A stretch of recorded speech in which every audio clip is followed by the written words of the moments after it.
Hello student, कैसे हैं आप सब। एक बार पुनः आप सभी का आपके अपने चैनल सी कोचिंग क्लासेस पर स्वागत है। और आज नाइट्रिक अम्ल बनाने का ओस्टवाल विधि आपको समझाने वाला हूं। काफ़ी महत्वपूर्ण है, इंपॉर्टेंट है स्टूडेंट, इसलिए आप लोग इसे अच्छे से तैयार कर लेना। इजी है, आप अंत तक देखो, बस आसानी से आप समझ जाओगे। ठीक है, तो आपको जैसा कि दिख रहा है डायग्राम, इसमें 3 कक्ष हैं। एक पहला जो कक्ष है स्टूडेंट ओस्टवाल विधि में उत्प्रेरक कक्ष है, दूसरा है ऑक्सीकरण कक्ष है, और तीसरा कक्ष स्टूडेंट यहाँ पर ये जो तीसरा कक्ष है इसी पे नाइट्रिक अम्ल बनता है। ठीक है, तो यहाँ पर एक जल शोधक कक्ष है। तो 3 कक्ष हैं, पहले में उत्प्रेरक रहता है, दूसरे में ऑक्सीकरण की क्रिया होती है, और तीसरे कक्ष में जल युक्त आपका एक कक्ष होता है जिस पर जल के साथ ही बना हुआ नाइट्रोजन परऑक्साइड स्टूडेंट जाकर के नाइट्रिक अम्ल में परिवर्तित हो जाता है। तो ये 3 कक्ष मुख्य रूप से हो गया। अब यहाँ पर क्या क्या होगा, तो उत्प्रेरक कक्ष में उत्प्रेरक पेट्रोलियम की जाली होती है, इसी पे अपन अमोनिया और ऑक्सीजन गैस का मिश्रण डालते हैं, और इस उत्प्रेरक की उपस्थिति में क्या बनता है, एनओ बनता है। एनओ बनने के बाद इसे अपन ऑक्सीकरण कक्ष में भेजते हैं। ऑक्सीकरण कक्ष में मतलब ऑक्सीजन का जुड़ना, वहां पर ऑक्सीजन उपस्थित रहता है, वहां से ऑक्सीजन जुड़ेगा। ऑक्सीकरण का मतलब क्या होता है स्टूडेंट, ऑक्सीजन का जुड़ना या ऋण विद्युतीय तत्व का जुड़ना या हाइड्रोजन का निकलना ऑक्सीकरण कहलाता है। तो ऑक्सीकरण कक्ष में एनओ जो है ऑक्सीकृत होकर NO2 बनाता है, और ये NO2 तीसरे कक्ष में भेजा जाता है, जहां पर धीरे धीरे करके शोषक कक्ष कहते हैं इसे। ध्यान दीजिएगा, इसको आप लोग लिख सकते हैं कि तीसरा कक्ष क्या है, शोषक कक्ष। यहां पर मैं लिख देता हूं, ये कौन सा कक्ष है, शोषक कक्ष। ठीक है, कौन सा कक्ष है, शोषक कक्ष। तो इस शोषक कक्ष में जब अपन नाइट्रोजन परऑक्साइड को भेजते हैं तो अपना क्या बनता है स्टूडेंट, तो क्या बन जाता है, इस प्रकार से नाइट्रिक अम्ल बनता है। तो आपको लिखना कैसे है, सिस्टमेटिक ढंग से समझिए। अपन क्या करते हैं, अमोनिया और ऑक्सीजन लेते हैं, इनका रेशियो जो होता है 1.8 का होता है, मतलब 1:8 का। तो 1 आयतन अमोनिया, यहां पर मैंने लिखा है अमोनिया और ऑक्सीजन का मिश्रण यहां से डालते हैं, तो 1 आयतन अमोनिया और 8 आयतन वायु का मिश्रण प्लेटिनम की जाली, ये दिख रहा है आपको प्लेटिनम की जाली, प्लेटिनम की जाली के ऊपर 800 डिग्री सेल्सियस ताप पर प्रवाहित किया जाता है। 1 आयतन अमोनिया और 8 आयतन वायु का मिश्रण प्लेटिनम की जाली के ऊपर 800 डिग्री सेल्सियस ताप पर प्रवाहित किया जाता है। इसमें से स्टूडेंट 90% अमोनिया नाइट्रिक ऑक्साइड में बदल जाता है, NO में बदल जाता है। किसमें, NO में। तो 90% अमोनिया जो होता है NH3 है, वो किस में बदल जाता है, नाइट्रिक ऑक्साइड में बदल जाता है। इस नाइट्रिक ऑक्साइड को ऑक्सीकरण कक्ष में भेजते हैं। कहां, इस नाइट्रिक ऑक्साइड को जो शेष बचा हुआ ऑक्सीजन है उसके साथ हम कहां भेजते हैं, ऑक्सीकरण कक्ष में भेजते हैं। ऑक्सीकरण कक्ष में भेजने से ये जो नाइट्रिक ऑक्साइड है नाइट्रोजन परऑक्साइड में बदल जाता है, NO2 में बदल जाता है।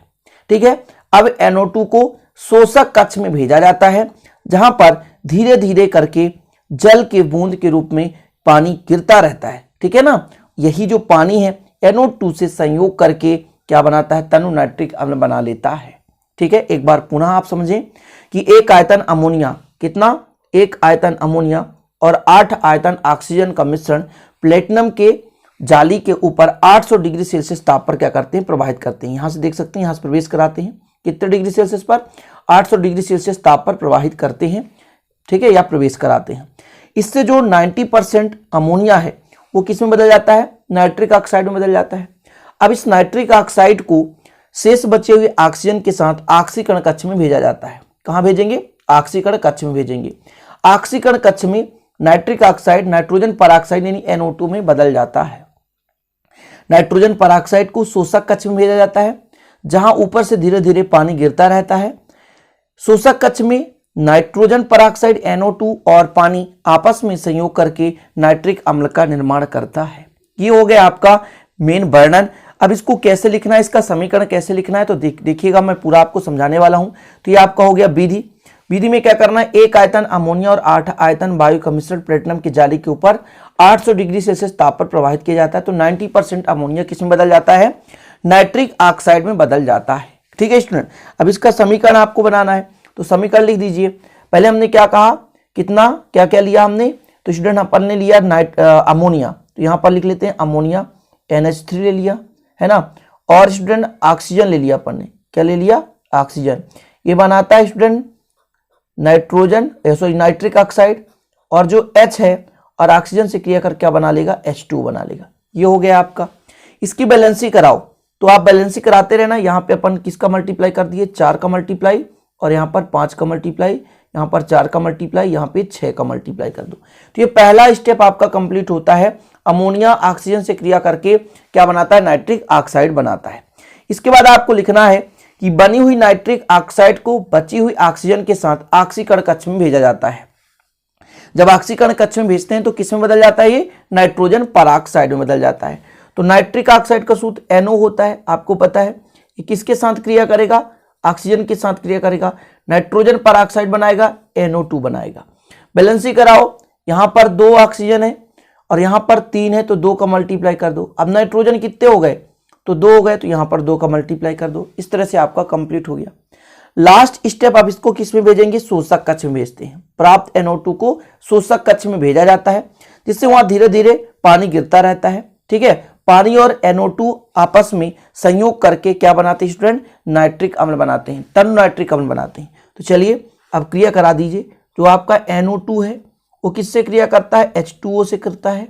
तो नाइट्रिक अम्ल तो बनाता है, HNO3 बनाता है, साथ में कुछ नाइट्रस अम्ल भी बना देता है, HNO2। कुछ मात्रा में नाइट्रस अम्ल भी बन जाता है। बैलेंसिंग कराओ, यहाँ 2 N हो गए, तो 2 का मल्टीप्लाई कर देते हैं। ठीक है, अभी जो नाइट्रस अम्ल है तो क्या इसी में रहता है, नहीं, ये भी अपघटित होता है स्टूडेंट, ये भी अपघटित होता है। तो अपन यहाँ पर ले लेते हैं नाइट्रस अम्ल HNO2। तो जब अपघटित होता है ये, तो HNO3 बनाता है और NO बनाता है प्लस H2O बनाता है।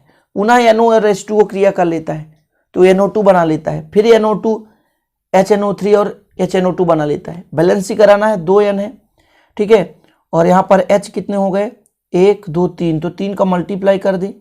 तो यहाँ पर 3 दूना 6 हो गया ऑक्सीजन, और ऑक्सीजन यहाँ पर 2 का मल्टीप्लाई कर दें तो 2 3 3 6। इस प्रकार से स्टूडेंट आपका मेथड कंप्लीट हो गया।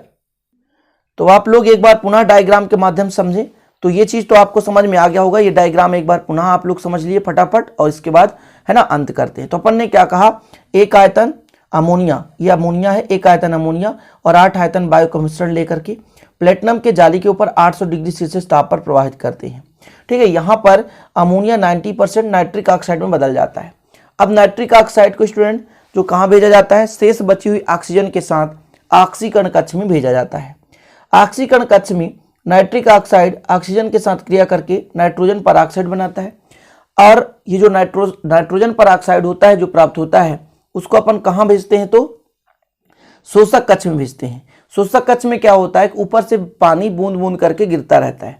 अब यहाँ पर जो नाइट्रोजन परऑक्साइड है यानी NO2 है, वो पानी से क्रिया करके नाइट्रिक अम्ल बनाता है और तनु नाइट्रिक अम्ल प्राप्त होता है।